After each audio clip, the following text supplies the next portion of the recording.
Greetings and salutations, folks. It's me, MechaGM, and I'm back with more with Eric and Gav for more Three Men and an Anime. Huzzah!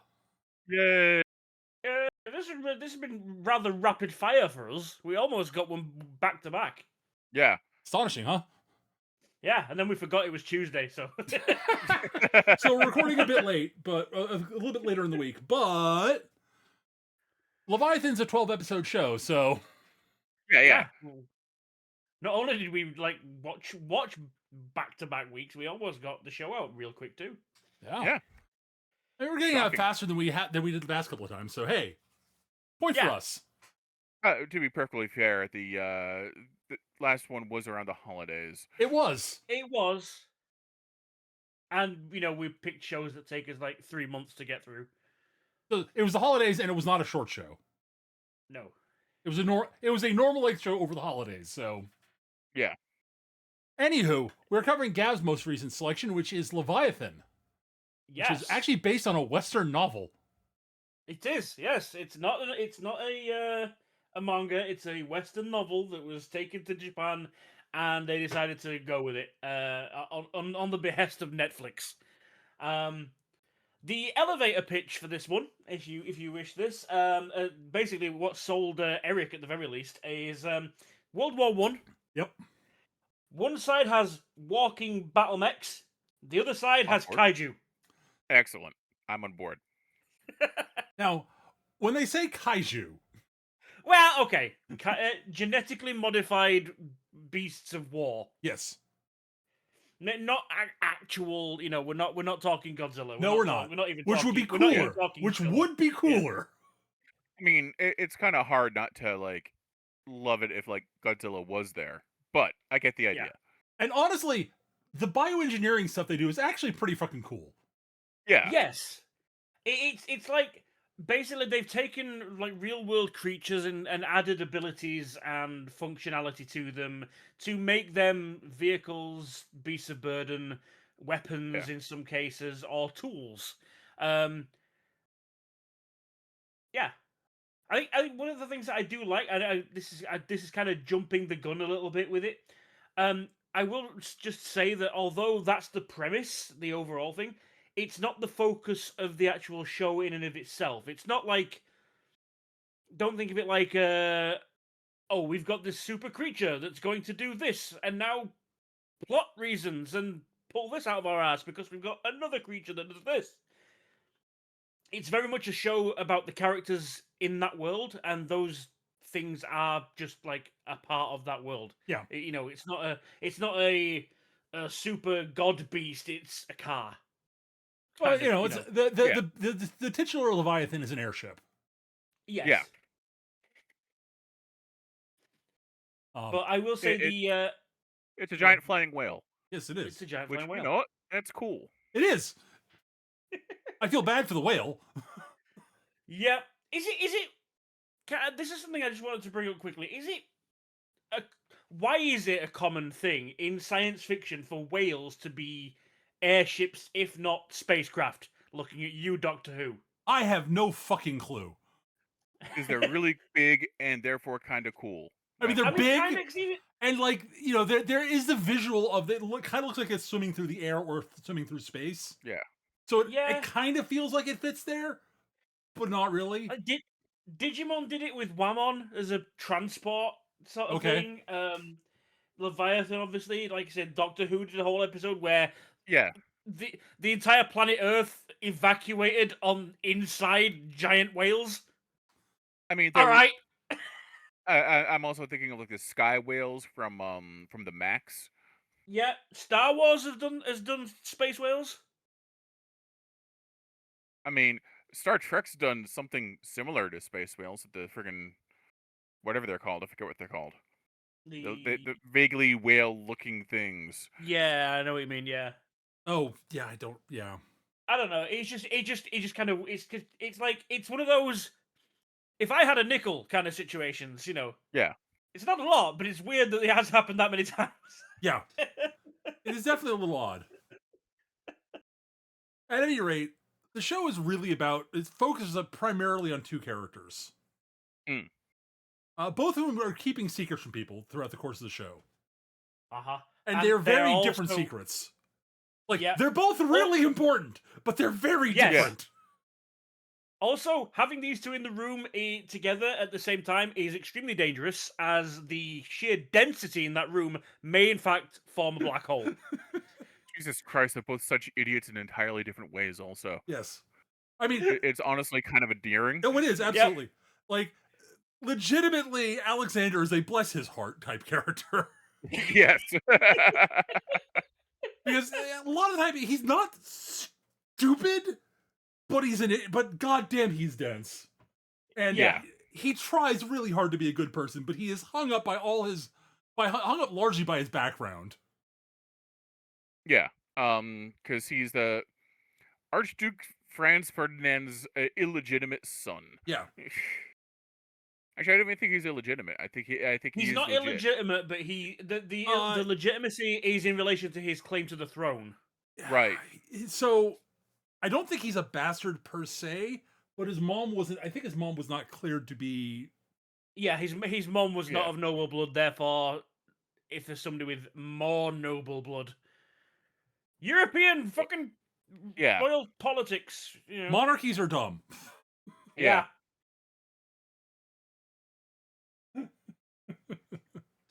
And for Laura, at the beginning of the show, he is very happy to be like, I'm not in line for the throne. Excellent. I can focus on my learning to play piano. Yes. I'm being forced on spend my defense, days but whatever. That's not the important. in this huge castle, learning to fence, playing piano, and just being a rich boy. Yeah. And occasionally going on my riding lessons. Riding lessons here involve like learning how to drive the giant diesel punk mech. Yes. The Stormwalker, I think they're called, or something like that. Yeah. Something like that, yeah. I will say one thing about that. When I say the two sides involved, so what we would refer to as the Allied powers, you know, the Western Europe. Hang on, Western Europe, France, is England, whatnot, and the Central Powers with mostly just Germany and Austria. Yeah. The Germany and Austria, they always refer to them as clankers because they're the ones that like the Walker mechs. Yes. Yeah. And everyone else they refer to as Darwinists because apparently Charles Darwin did more than observe in this universe. Turns out he's a mad scientist. All of the genetic engineering is a result of Darwin's work. Yeah. Yeah. But I will say the one thing I do like is like they committed to the bit at the very least. Like we see one part where they visit again, I'm not going to spoil anything at this point, but they do visit a clanker city where the robotic side of things is more prevalent, and even like the taxi cabs, which wheels would just be so much easier. Nope, legs. Yeah. Guys, you know why? get it. Because spider legs are fucking cool. That's why, Gav. They are. Wheels are pretty fucking awesome, though. There was no reason that thing couldn't have wheels. It was like, nope, legs.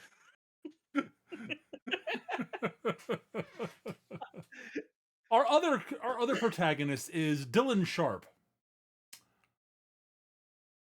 who's Scottish, and very much all they want to do is fly. They want to be able to fly things. Yeah. Fly in the air. By the way, their actual first name is Darren. He's a she. Yeah. She's just disguising herself as a guy so that she can actually join the armed forces so she can do piloting things during the war because she wants to fly. And she's actually quite good at it, it turns out. Yeah. Yeah, she's a natural airman. She knows her shit. Yeah.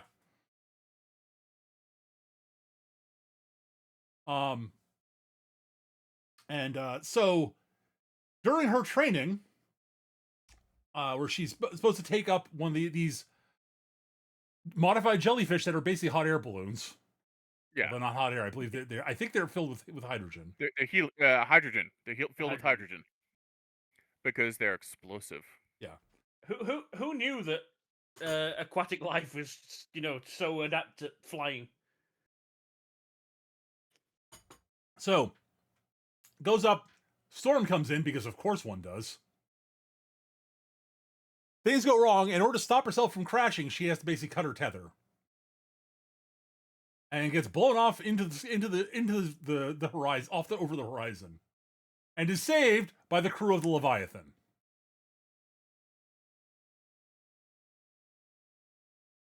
Which is a big old Which is airship it's a flying made out of sperm a whale. whale. Made it turn to Yeah. It's a flying sperm whale. Like, okay, It's hard to be subtle, really. It- At that point. no, subtleties for weaklings. Yeah. I've known authors that use subtext. They're all cowards. Arth Merengue. At any rate, Yeah. so she's taken on board the ship,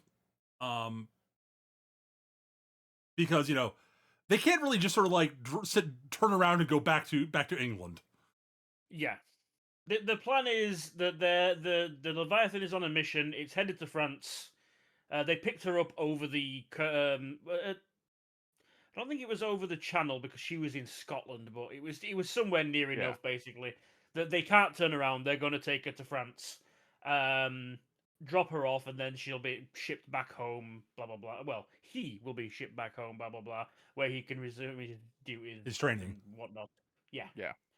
But then war were declared.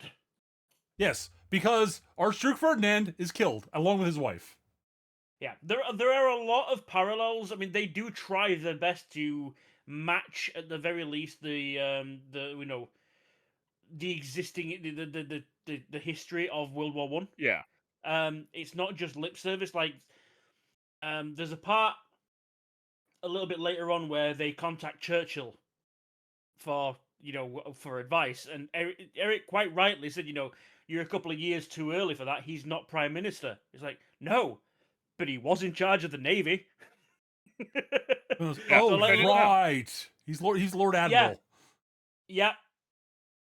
So, like, they've done their homework of who was around at the time, people who were relevant, and even one of the other, say, supporting characters we meet. It's like, oh yeah, that was a legitimate person of the time. Yep.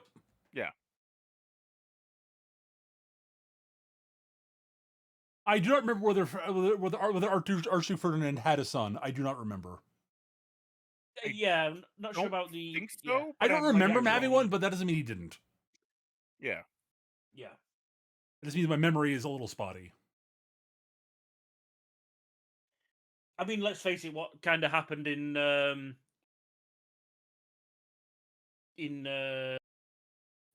I'm blanking. France. No. Austria? No. Istanbul. Ah, yes. Yeah. We by the way, just a little spoiler. We end up in Istanbul, and it's like the events that happened there, not quite what history said, but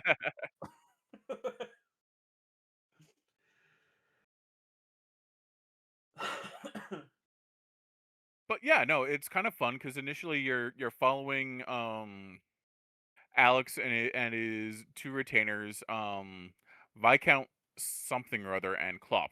Klopp is Volga. great. Yeah, Volga Viscount and Klopp. Volgar and Klopp. Yeah, as they race around to get to the Alps, and their mecha chicken to avoid German clankers who are mostly interested in grabbing them to sort of secure their power over Austria. Yep. Because, well, let's face facts, it's exactly what World War I Germany would have done. Yes. It is exactly what Bismarck would have done in that situation. Yeah. Oh yeah. Not, So, not yeah. to mention the again, it's probably the best example also we get of the clanker engineering at the time, because one of the main things, obviously, we see Alexander in his Stormwalker, which is basically counted as, I wouldn't say scout, but it's like a light infantry walker in comparison, versus the Hercules, which is essentially a full-scale World War I battleship on legs. Yeah. It's impressive. And also, Which, not gonna lie, fucking cool. yes. Also, the little robot horses they have, they don't bother with actual horses. They deploy essentially speeder bikes on legs. Yeah. I like the technology in this. Very diesel punk. I really enjoy. Oh, it is. It's very cool. Uh-huh. But yeah, Volgar does a very good job at sort of adding real, like, basically he's operating under orders from Alex's dad. Like, oh, so he died, and if he dies, my job, like, okay, the situation is we got to get Alex the hell out of here because Bismarck will absolutely send someone to capture him because he's not, while he is, potentially in line for the throne, if the the old man who technically is ahead of him were to, abdicate or die or whatever, then holding Alex means you have a really, really tight grasp on the throne because he's, a kid. He's a kid who won't really fight back as such. And although we've already mentioned his claim to the throne isn't the strongest, with the backing of the entire German army, probably would be. Oh yeah. And they can install him as a puppet, basically. I mean, when you ask you and whose army, and you point at the German army. Yeah. Uh-huh. Especially around about 1912. Yeah. Yeah. You and what army? Oh, that army. Oh, yeah. Okay.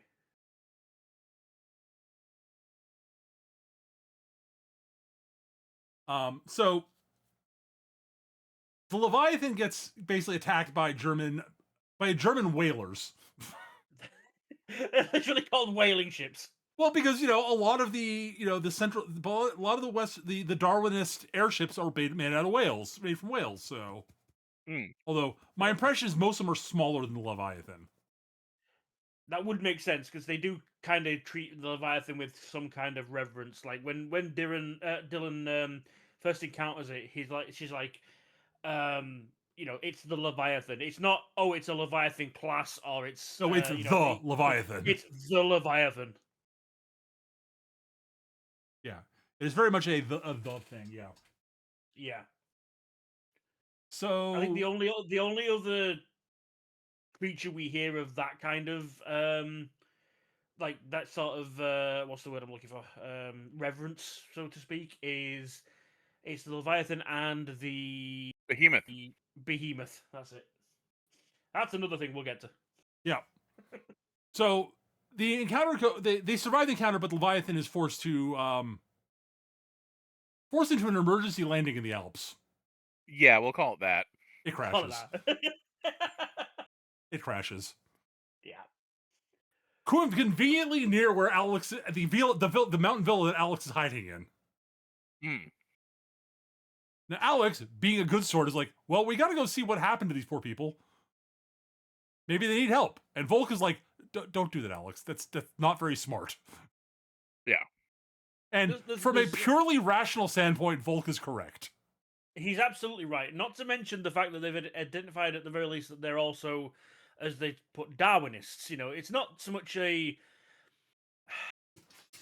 There's a philosophical debate within this show as well. They don't really go into it other than interpersonal sort of opinions of each other. But one side is like, machines are, proper tools. They don't complain. They're not alive. We're not using a living creature. Versus, well, we're using living creatures because then we're not like mechanically polluting everything bullshit. We're using nature and just enhancing nature.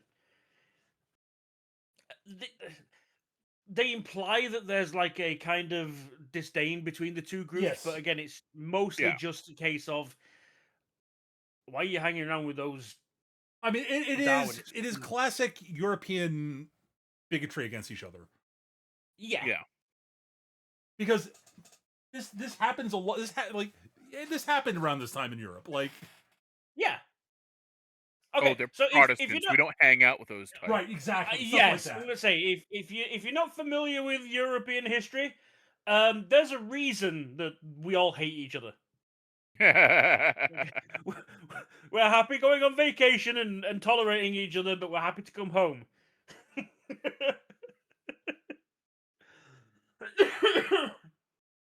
Oh dear. laugh all you like about the cheese-eating surrender monkeys, but the history of the UK and France is quite interesting if you go back far enough. I would I call mean, it honestly, the fraught. cheese-eating surrender monkeys is entirely like not really earned. It's Like, really not. It's not. We have a healthy respect for the French. I mean, we whooped them, but short ass bastard Napoleon.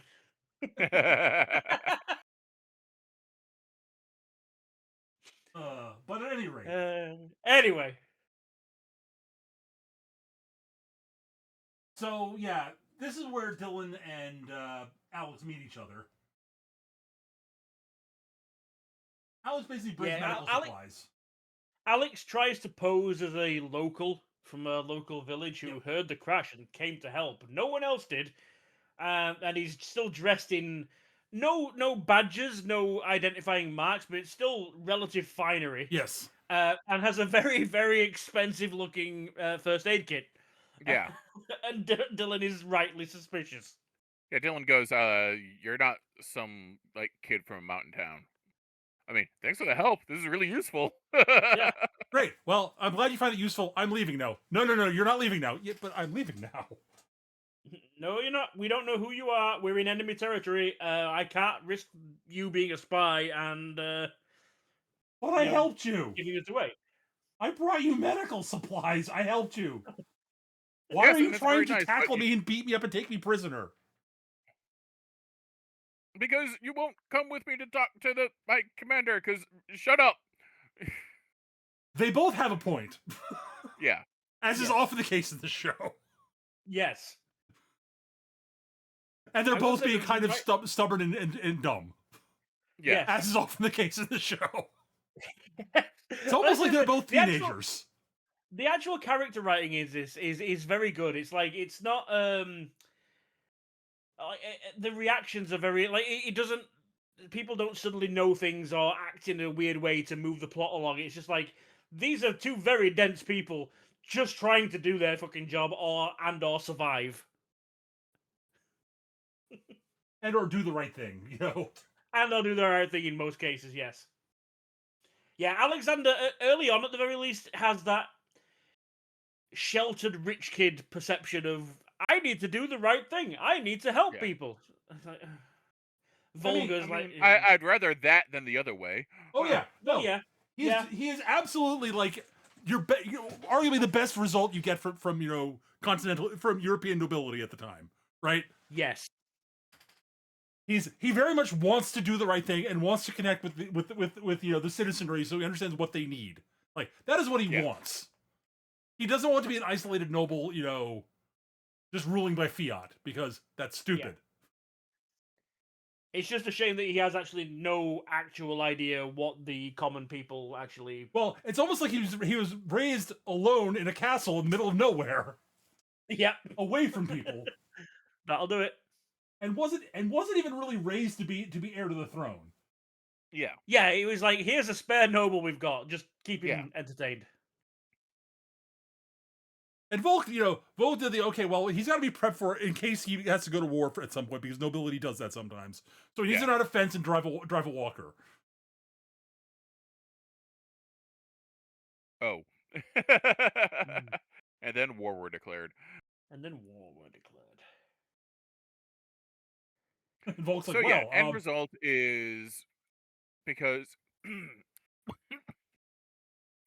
actual military officers, instead of just like show up,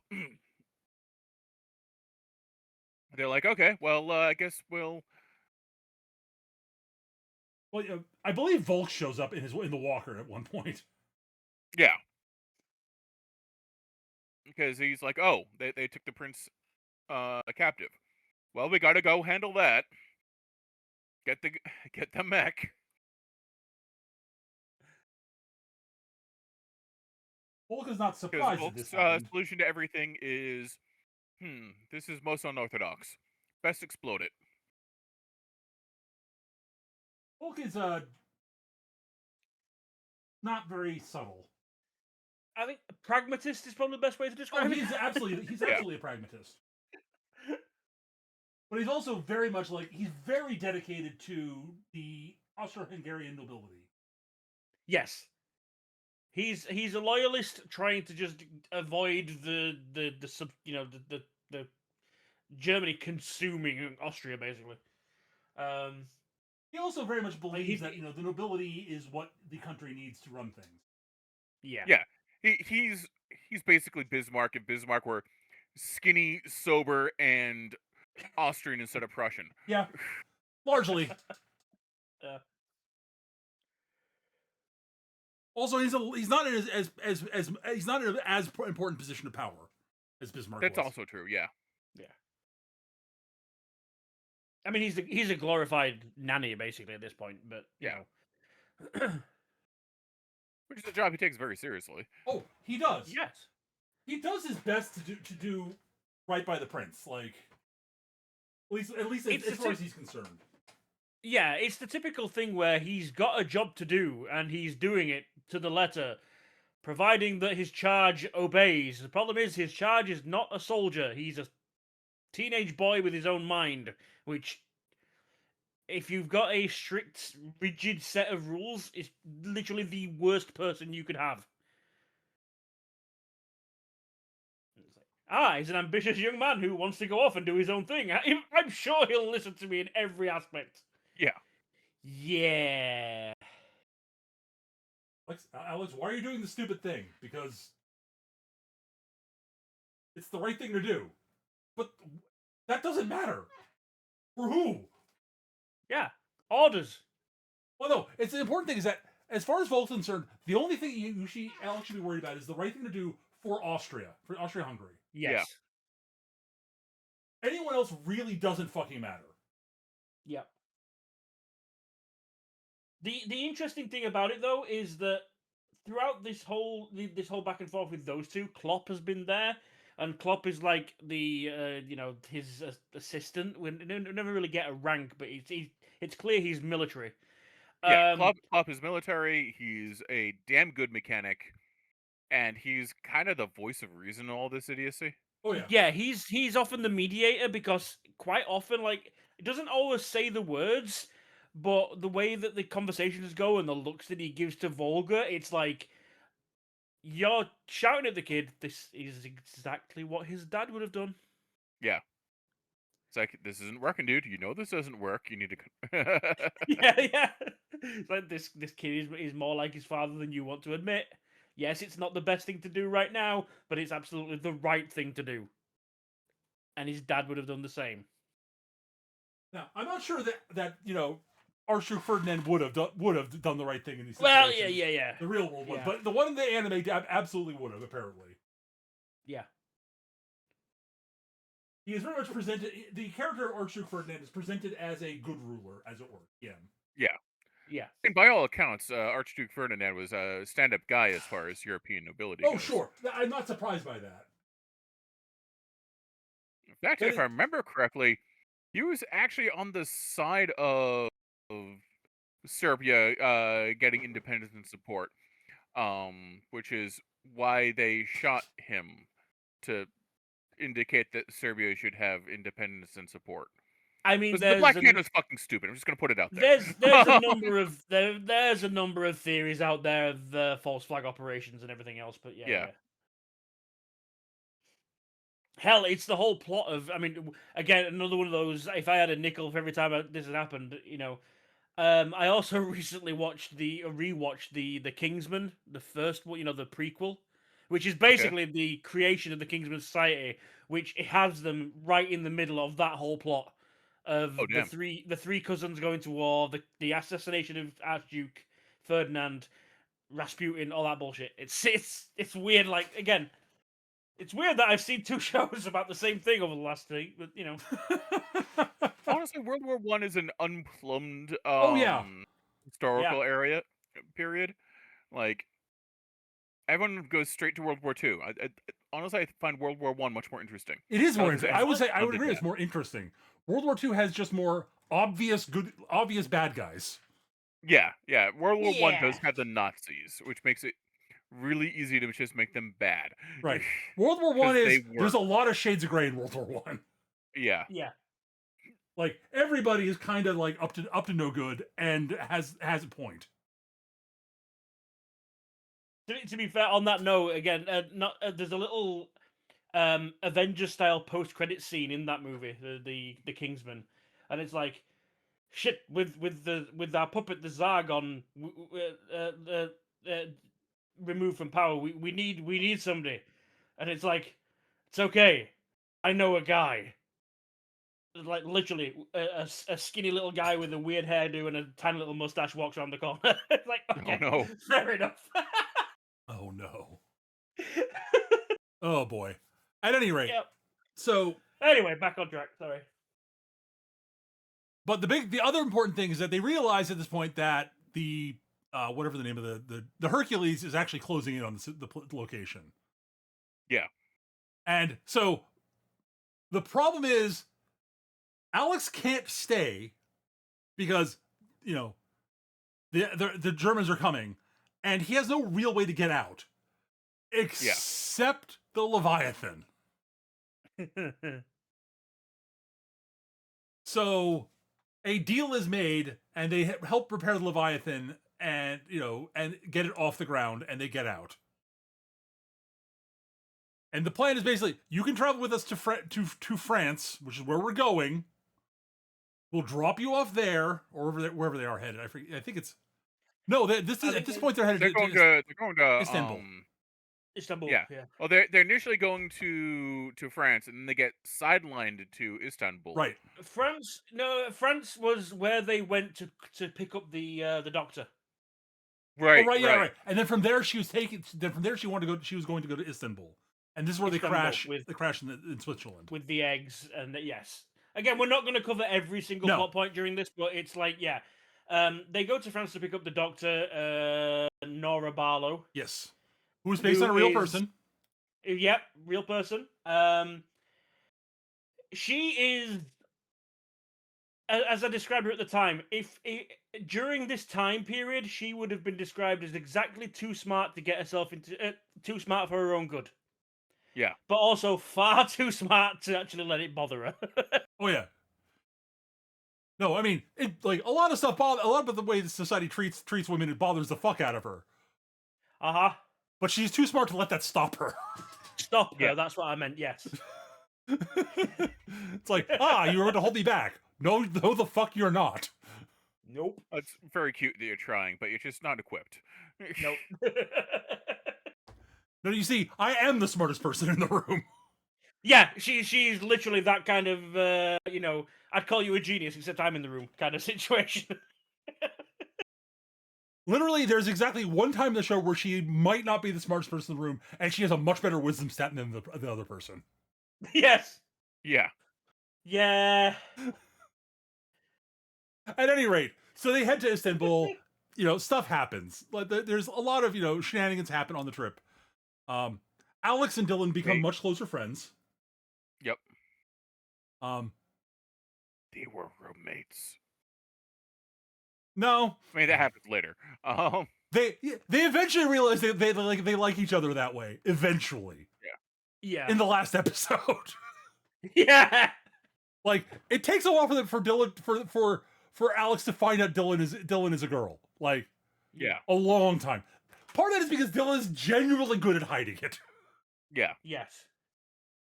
There are a number of characters, mostly the other women, I will notice, that notice and that figure her out. Both the other two, all three of the other major female characters all clock Dylan for being female and hiding it almost instantly. Yeah.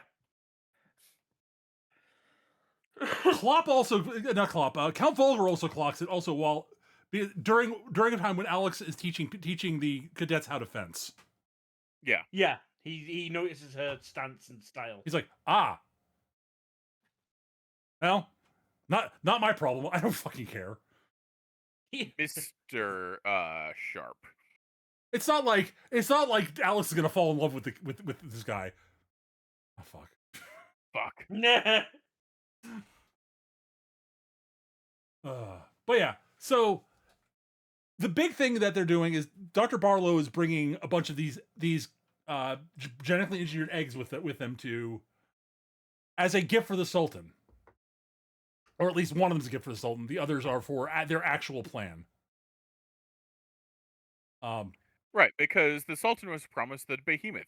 He's very upset that it got recalled for the war effort. Yes. Because, it's the Ottoman Empire in its decline. It was run by an idiot. Um, Yeah. the Ottoman Empire does not survive World War One. New. Not because they fought, but because they were idiots. Yeah.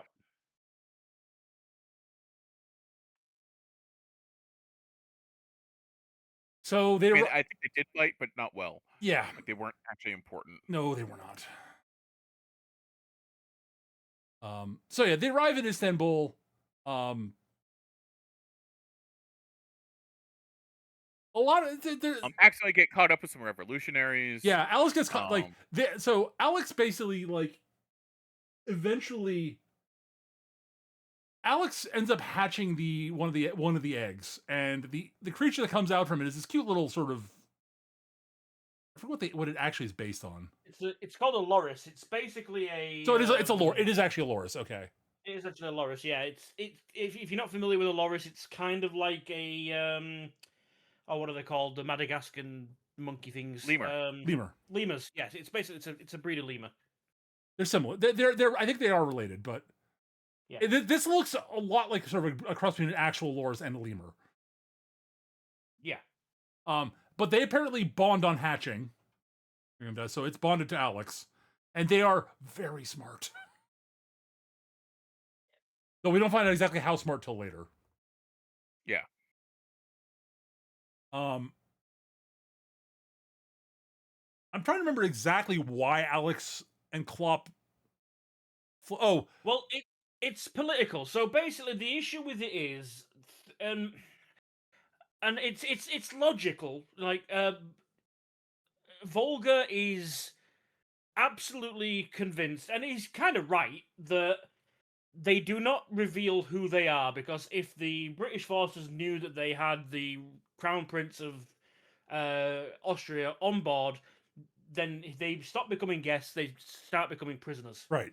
And they'll take them back to England and they'll use them as a political tool and this, that, and the other, and they don't want that. So they're being very secretive. They're hiding their identities until the point where they get to Istanbul, and they've got this idea that they've kind of figured out who they are, and they try to escape.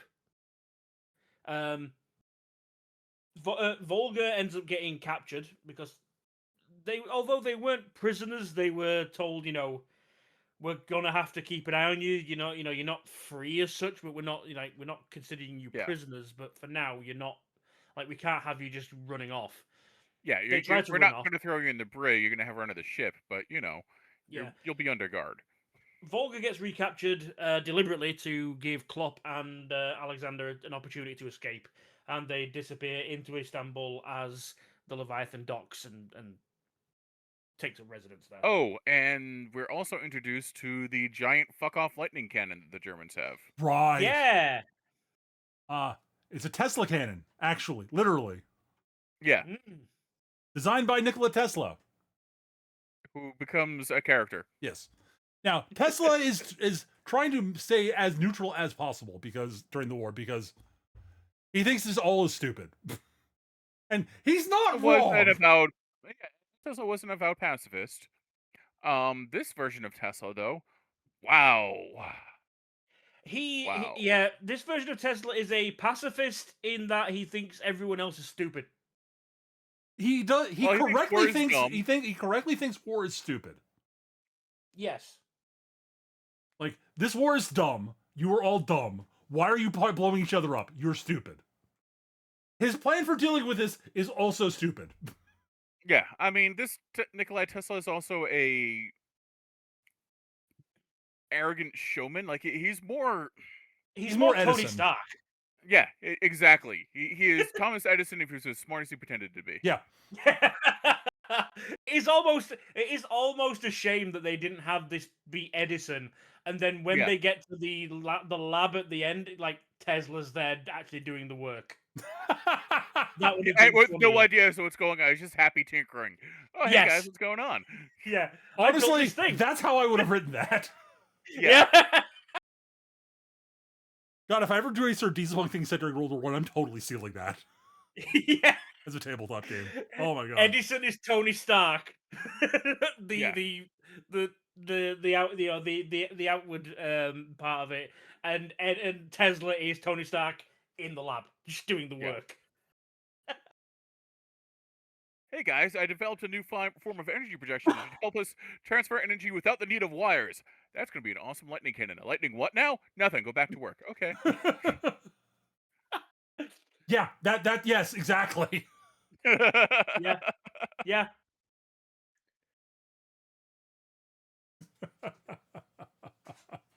I think we're writing our own book here. Oh my god. So at any rate, there's a German ship in the harbor with a lightning cannon, which is sort of keeping the Leviathan grounded, shall we say. Yeah. Like if the Leviathan tries to leave, they can get shot down easily. So they need a plan to get away. Also, it turns out they're revolutionaries, and they've got a plan. They would love to take. They would love to take out. They've got a plan to take out the Sultan. Sultan. There's a little problem that there's a German ship with lightning cannon in the harbor. Yes. Honestly, this whole thing plays out more like the fucking Winter Revolution than it does, does. what happened in... It does. You are correct, Eric. Complete with them quoting Marx. Yeah, no. Yeah, the revolutionaries are very much the Bolsheviks, like, Yeah. or the Mensheviks, one of the two. The Bolsheviks, except, you know, they're not quite the, murderous psychopaths that Bolsheviks were. Yeah. Yeah, they were quoting the same stuff the Bolsheviks were quoting. It's just they were less, Kill everyone that's not a Bolshevik. yeah. So Alex gets roped into helping them out. Largely because they're in a cafe when the police show up to arrest some dude who said something nasty about the Sultan. Because that's something that actually did happen in Istanbul during the period. Yeah, something that happened throughout the Ottoman Empire for most of its history, if I remember correctly. You are correct. It just wasn't unusual for the rest of the world either. Right. This had become somewhat unusual at this point for the rest of the world. Or at least, the major powers in Europe. At least overtly. If they did this, they were much more quiet about it for the most part. At any rate, so Alex unfortunately attracted some attention. I forget exactly why. So this girl helps him get out, and him and Klopp get out. Well, he does the naive. Why are you trying to arrest this guy? He didn't do anything wrong. Alex, shut up. Yeah, don't question the secret police. Alex, we're not in Austria.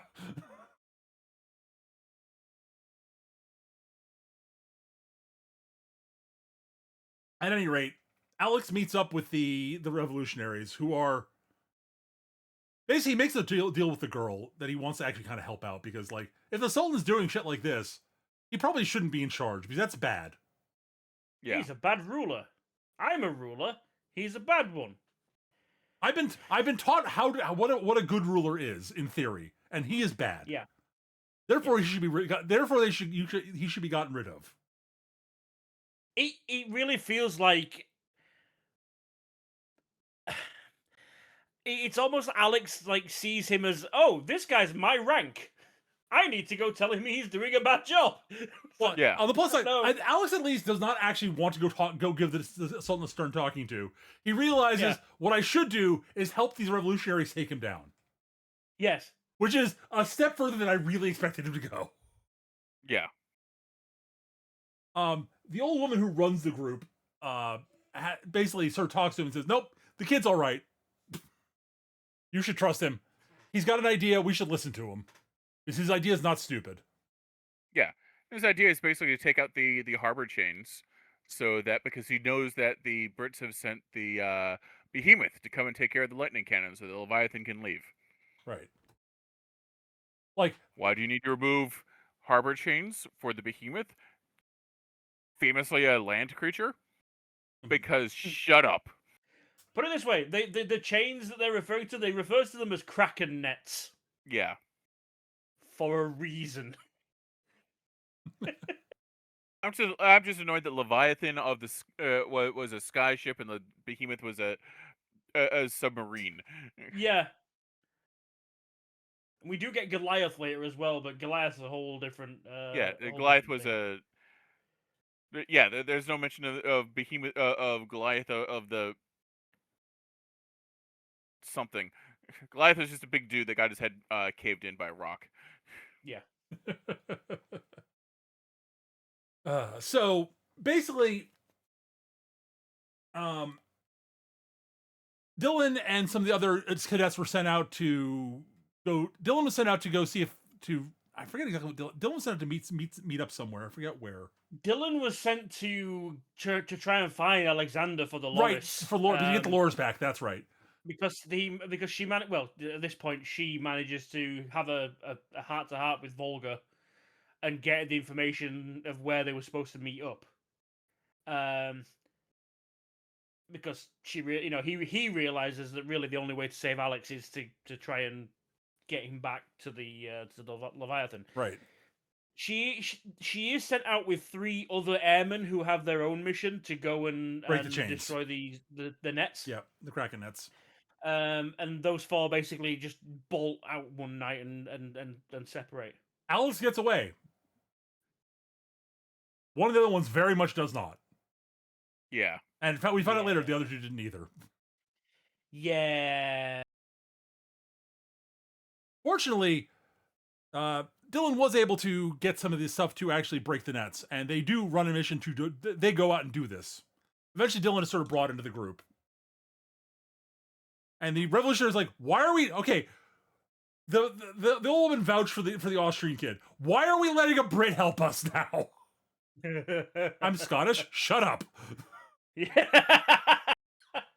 You're not helping. To be perfectly honest here, like I'm Scottish. That's an important distinction for us. No, they're still. Remember, they're not English. They're British. They are still British. As much as they complain, they are British. They're not English. They're still Scottish. They'd rather be called that. Yes. Yes. Now, during all this, the young woman who's God, what's her name? Hang on. Oh, the Lilith. Lilith. Yeah. Lilith. We have a wonderful little sort of like Dylan is convinced Lilith and Alex have a thing for each other, and Alex is thoroughly convinced Lilith has a thing for Dylan. Alex turns out to be very correct. Yep. Lilith apparently is into women. But she clocks Dylan and is like, oh no, she's hot.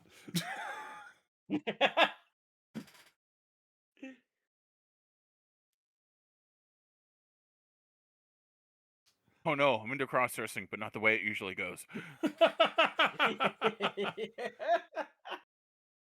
Okay, a woman in uniform is really hot. Shit. Yep. She even drops like little hints. It's like she's just like, yeah, you're the best man I've met around here in ages, and she like puts like emphasis on the man. So she knows. Oh she no, knows. She knows. It's not so. Lilith is not subtle. It's just that it's just that Dylan and Alex are made. They are made out of. They're made of stellar matter. I mean, like. Yeah.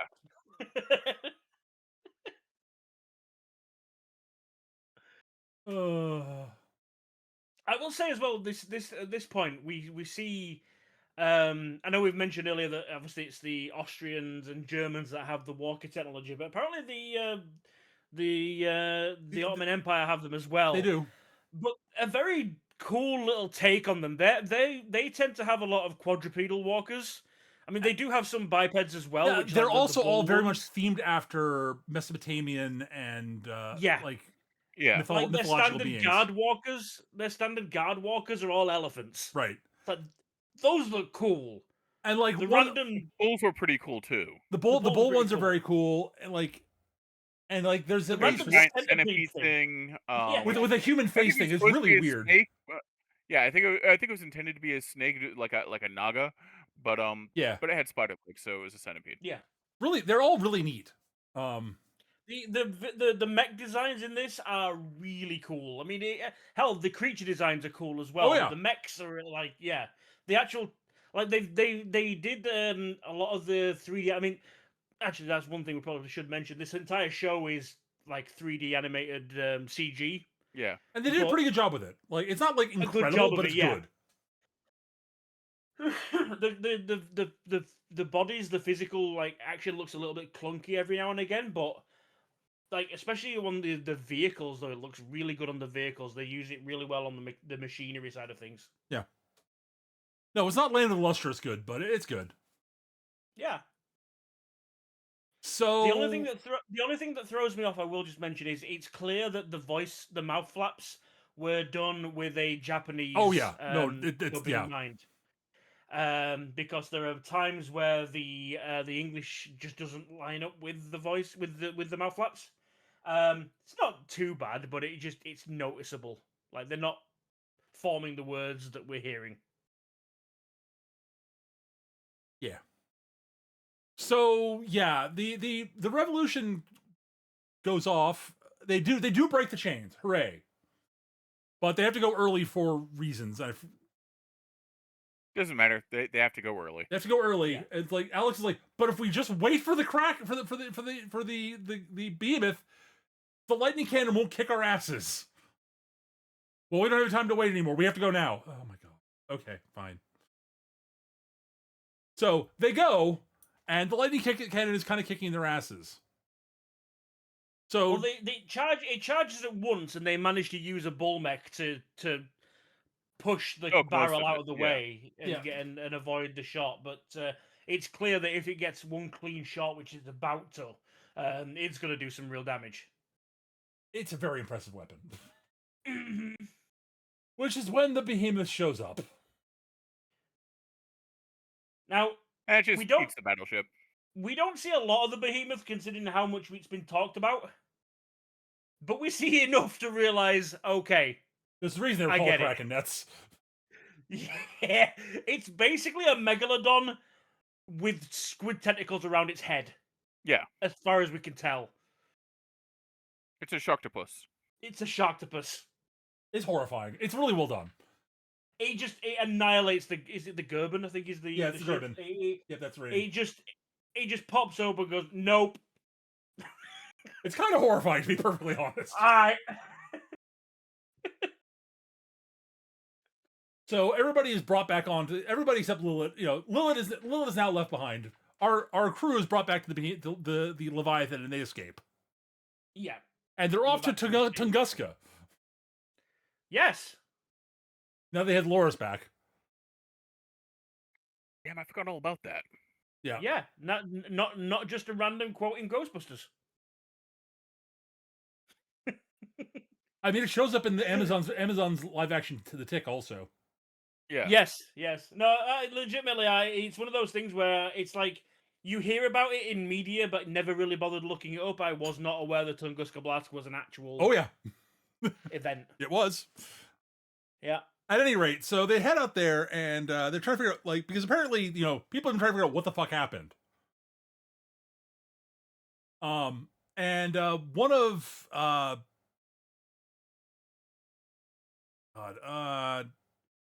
Dr. Barlow's family, I believe, like her uncle or something like that, I think it's her uncle, yeah. is the scientist out there looking to figure out what the hell it is, and he is pretty sure that it is not. It was a manufactured event by something.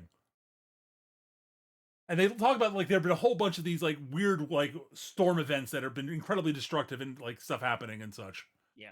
Magnetic disturbances, etc. This, that, and the other. So, and they've got a bunch of data, but they can't crack it. This is what the Loris is for. The Loris, turns out, is a living computer. Yeah. And it cracks the data fairly quickly. And they're like, "Oh, yeah, this is definitely a man-made. Something is controlling the weather, basically." Yep. And the Loris has given us the coordinates to where the event occurred, where the It originated came from. Yeah. New York City. New York City. Guess where we're off to? Yeah. All right. Well, we know that Tesla's there, and we're pretty sure some Tesla's behind this. How the fuck are we? He's doing a big presentation, but how the fuck are we gonna get to see him? We're not anybody. Alex said, "Well, I might be." Might be somebody. Tesla has a big thing about showing. Tesla in this show has a big thing about showing off to the European nobility. Yeah. I might be Archduke Ferdinand's son. Just saying.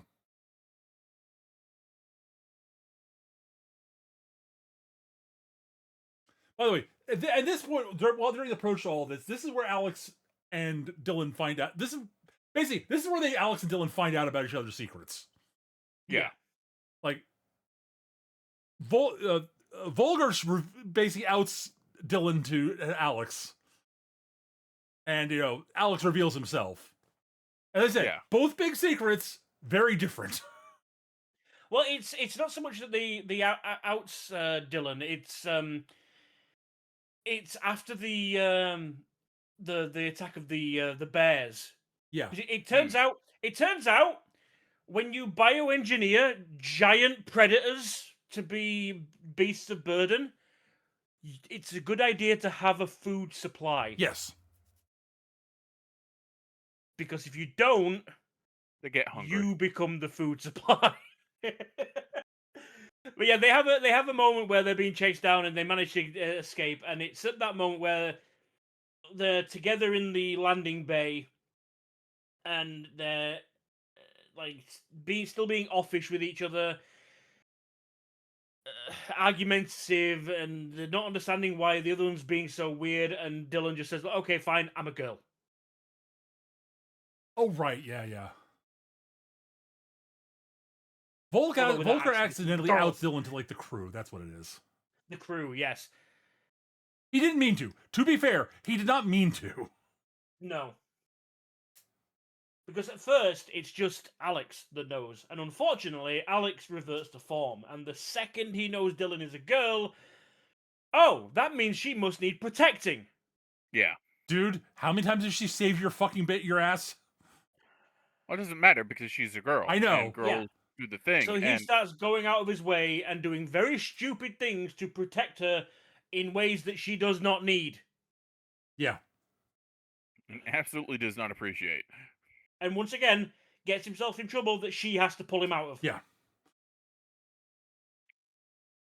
And it's at that point, even though she's proved herself to be literally one of the most competent airmen on that fucking vessel, it's at that point that Volga outs her accidentally, and they strip her of all duties.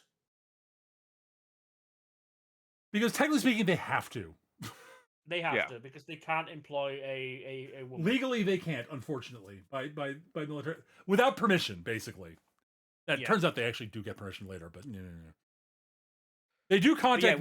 Basically, after Churchill is told about everything that Dylan's done, Churchill, being a pragmatist, okay, we can make an exception for this one person. Yeah. I refuse to let someone this fucking competent go. With a little bit of leverage thrown in by Dr. Barlow. Yeah, Dr. Barlow's like, if you get rid of her, you are stupid, and I will not forget that. Yeah. Oh, by the way, we haven't mentioned it yet, but Dr. Barlow, Barlow's her father's name. Her mother was Darwin. Yeah. Yeah. She's her grandfather. I believe it's her grandfather was Charles. Grandfather, great grandfather, something like that. Yeah. Basically, she's lineage of Charles Darwin, and she knows the science well. So yeah. Oh, she's absolutely undeniably brilliant scientist. Yeah, she has sway. Yes. She has way more political pull than most women would in the UK during this period. Yeah. That are not actually nobility. To the point where she even approaches Dylan and says, look, at the end of the day, if they don't let you back in, you're a competent airman. You've managed to deceive the flagship of the UK military engine up to this point, you're capable. What's the word I'm looking for? Discreet and able to just get things done without making any fuss. If they won't have you, I will. There are other agencies within the world Yeah. that would value your talents. It's like, did she just invite her into the fucking SAS? Basically, yes.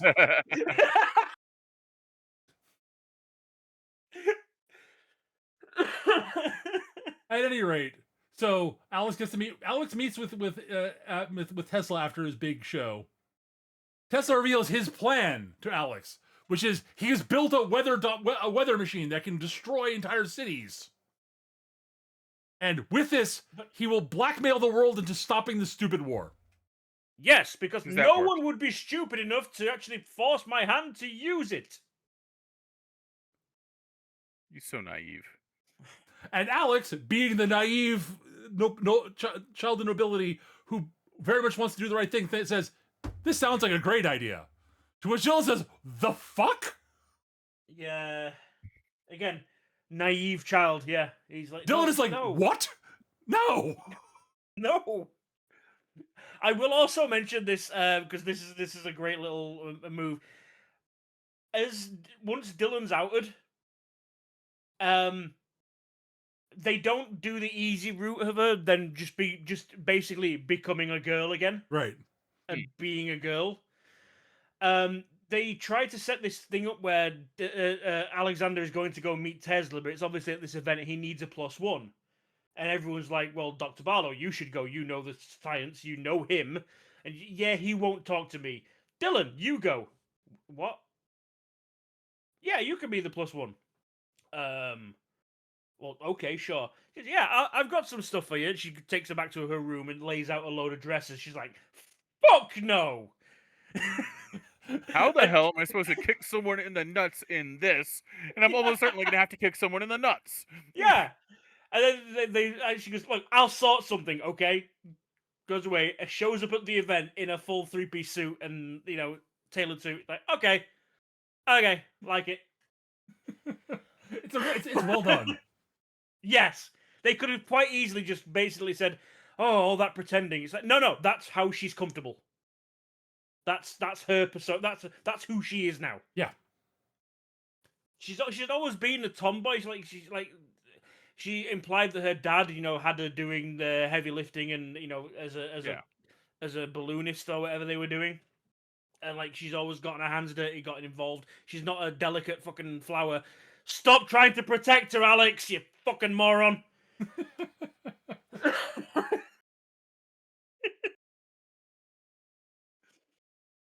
But yeah, it's a cool. I just think that's a cool element that they didn't just immediately backtrack as if it was a disguise. It's like no, it's just who she is and who she's comfortable being.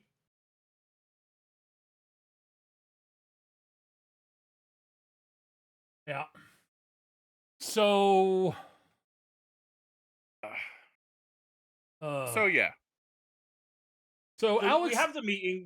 We find out Tesla's great and naive plan, and he invites them back to his personal lab in the morning for the grand unveiling, where all the press are going to be there, and go from there. But as they're leaving, two masked goons. Well, not masked. two but, goons show up. Men in black. Two goons. Come on, grab Shove. Alex, shove Dylan back into the elevator and close the doors and make off with Alex. Yes. And based on the not to spoil, but we're going to in a minute anyway. It's presumed that Tesla had him grabbed him because he was on his side and agreed with what he was saying, and oh, he's an ally. He's going to help. I will take him away from this naive person who's not agreeing with him. Turns out that's not the case, but yeah. So Dylan and Dr. Barlow go to talk to Tesla about what happened to Alex. And it's revealed that actually Volker actually made a deal with the Germans. Yeah. Get Alex away from these Darwinists because Jesus fucking Christ. Yeah. Volga realizes that throwing their lot in with the Germans and basically negating the entire reason they ran in the first place. Um, is easier, is the better option, at least for Alex, than siding with these It's the better Darwinists option for. It's not the better for option for Austria. Alex. It's the better option for Austria. I do Yeah. actually think, thinking about it, they did say originally the Germans were likely actually going to kill him, to remove his claim to the throne and install their puppet. But at this point, I think Volga does explain that things have changed, Yeah. and now he's the preferable option. So it turns out this is the best option for Austria. Yeah. Again, he's thinking about it for Austria. He's not really thinking about, like, he's like, we need to get Alex on the throne. This is the best way to get Alex Yeah. on the throne.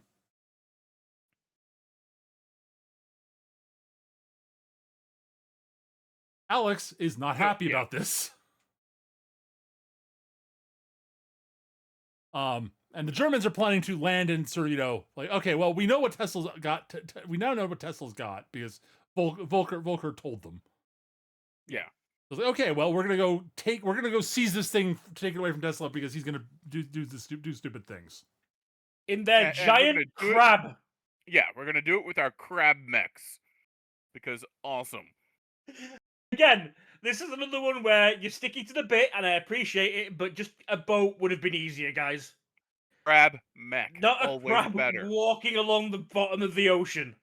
The entire Atlantic Ocean. I mean, sure, it's stealthy. They'll never see it coming. So Tesla is basically, okay, well, I'm gonna nuke Berlin. Sorry, not nuke. Weather dominator Berlin. Yep. This is not an allegory for anything, folks. It's not Japan. That's not for another 20, 30 years. So Tesla's gonna basically blow up Berlin like, he's basically, okay, German troops, you're here to do this thing. If you continue, I will blow up Berlin. And the Germans are like, huh. Well, we'll pull back for now. Get to power the thing down. This is where the naivety and the frankly stupidity of Tesla comes in, because his whole control mechanism is like his walking stick. He thinks that no one can ever take this weapon from me because I'm the only one that has the key. Puts the walking stick in the thing. It takes about 10 minutes to charge up, and they're like, "Okay, fine, we'll stand down." Good. Removes the charging stick. Okay, so you're telling us we've now got 10 minutes before it can fire again. What? Okay, cool. Like, deploy the commandos. Go. So he starts charging again. And so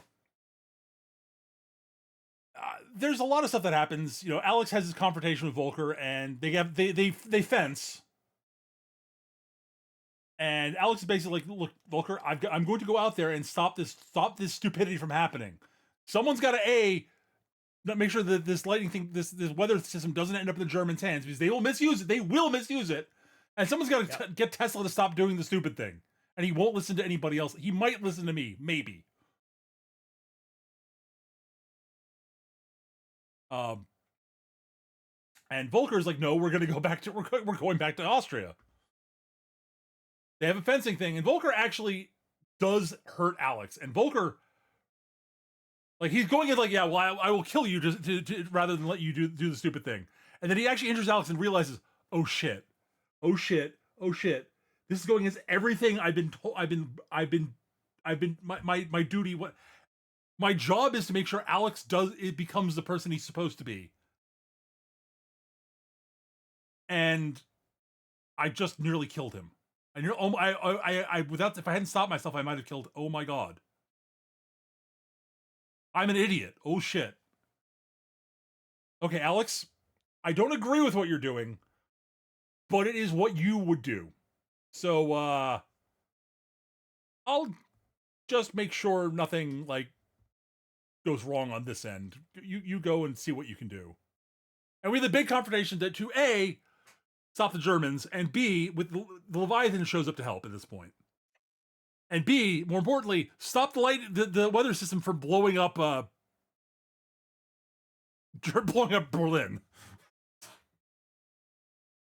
And needless to say, they get the Loris involved. They figure out exactly which of the, because they realize, oh, like the Germans blow up the main sort of broadcast tower. Like, aha, we've stopped the lightning cannon, the weather system from working. And Tessa's like, you really think that I'd make the central big giant tower the actual important one? What, do you think I'm stupid? Of course I'm going to disguise one of the small minor ones, and you don't know which one. Which is honestly kind of clever. Yeah. It's clever in an obvious kind of way. When you see the setup of the whole thing. Well, again, like the big central tower looks like the obvious like focal point. It's like, oh yeah, of course. No, he actually thought that one. He thought that one through. He thought through all the supervillain super science problems through quite well. The actual strategy and tactics of this, no, not so much. No, yeah. The psychology of what he's trying to do.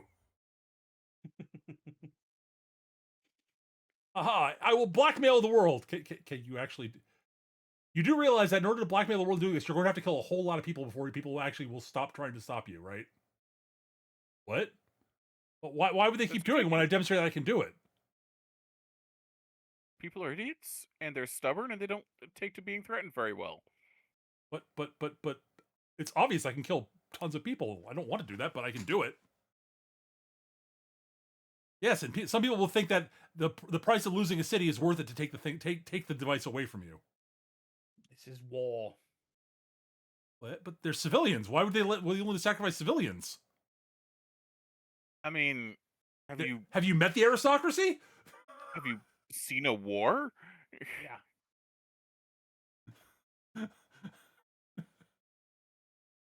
So they do stop the lightning thing, unsurprisingly, and Tesla escapes because, of course, he does. And I don't remember. I think they ended up destroying like the plans for the thing, if I remember correctly. Yeah, I don't remember off the top of my head, but they identify the correct tower, and they have it shelled by Leviathan. Yeah. Yeah. I don't remember what they do about the actual device as a whole, though.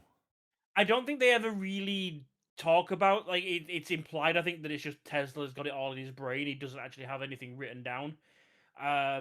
They don't discuss, trying to recreate it, trying to rebuild, or anything along those lines. It's a case of, it's broken, it doesn't work now, it can't be rebuilt, only Tesla could do that kind of thing. Okay. I vaguely remember. That's all. Okay. So yeah, at this point, we're basically at the end of the show at this point. Alex and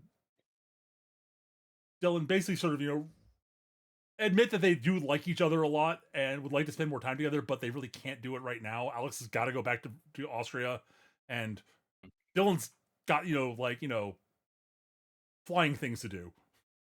Yeah, Dylan's actually got their career back, essentially. And as I said, Churchill's like, wait, they're how competent? Oh, we can make an exception for this person. Exceptions are totally fine. They imply that they're going to try and meet up at some point in the future, but again, we don't see that. We literally get to the point where they separate. The Loris, named Bovril, by the way, which I fucking love, goes with Alex because it's bonded, and they mention that it's actually a very good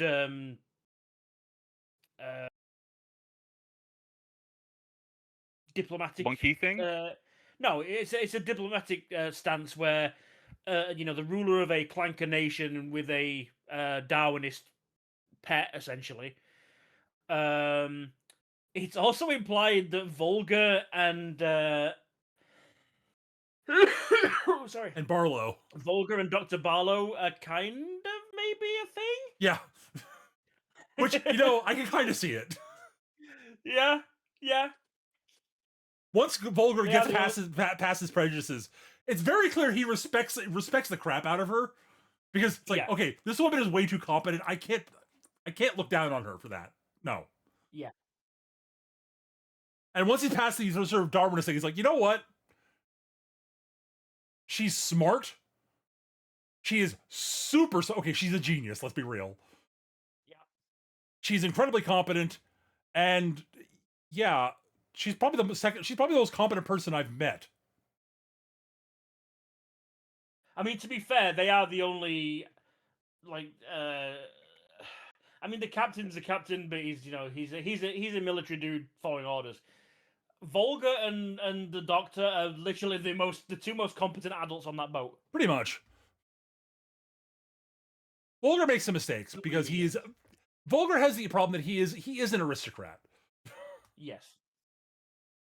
But by this point, he's trying to be better at least.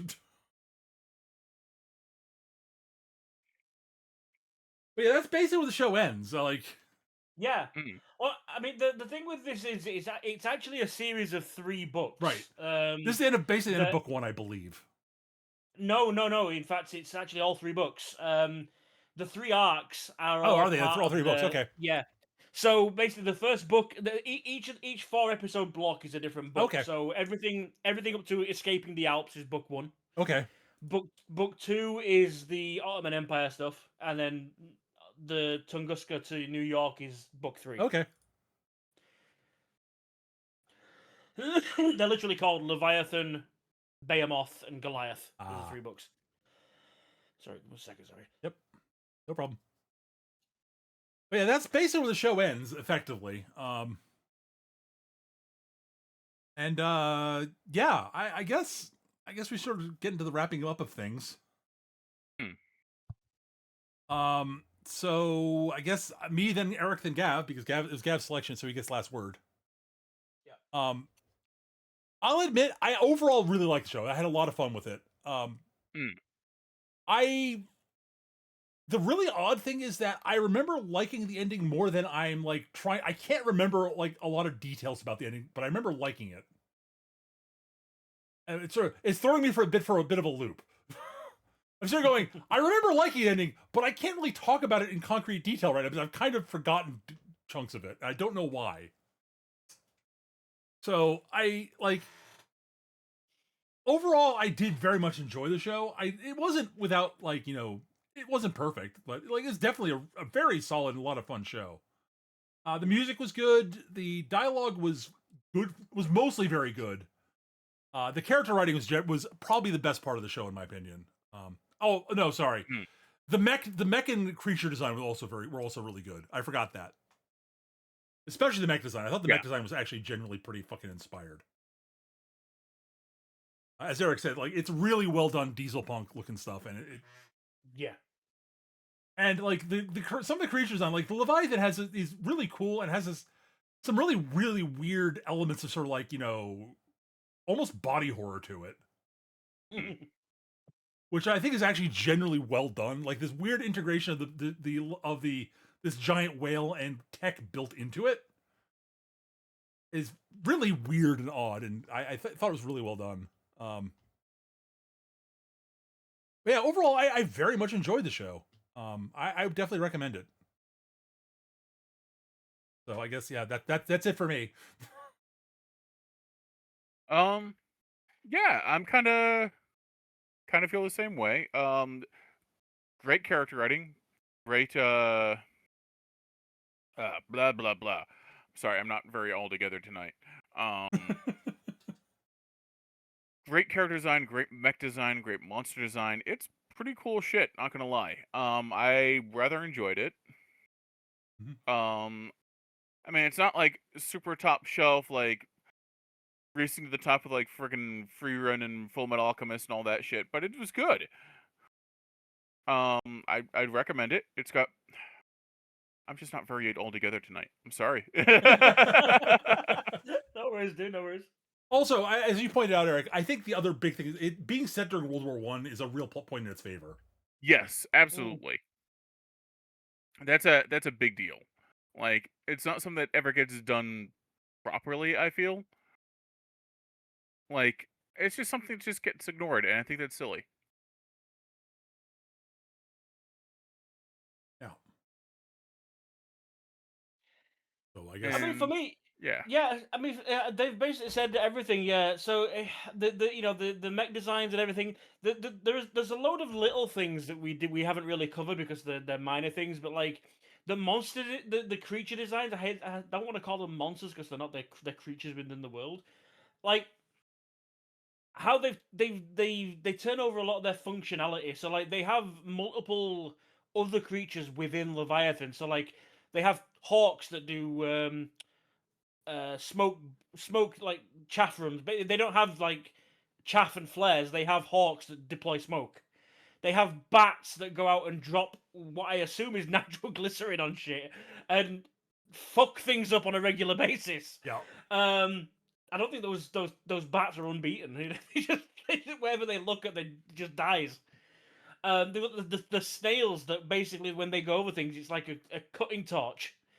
It's like, all right, look, clever little things like that the minor sort of things that you add into a world to expand it. I love that kind of stuff. I'm a big fan of world building. As Peter said, the dialogue is a little stunted. Especially Darren. I've forgotten the name. Darren's the real Dylan. name. Dylan. Um, like she is a legitimate Scottish actress.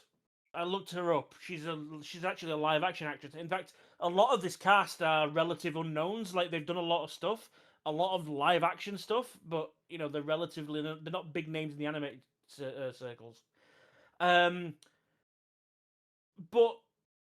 almost like the kind of guys that Netflix have on retainer.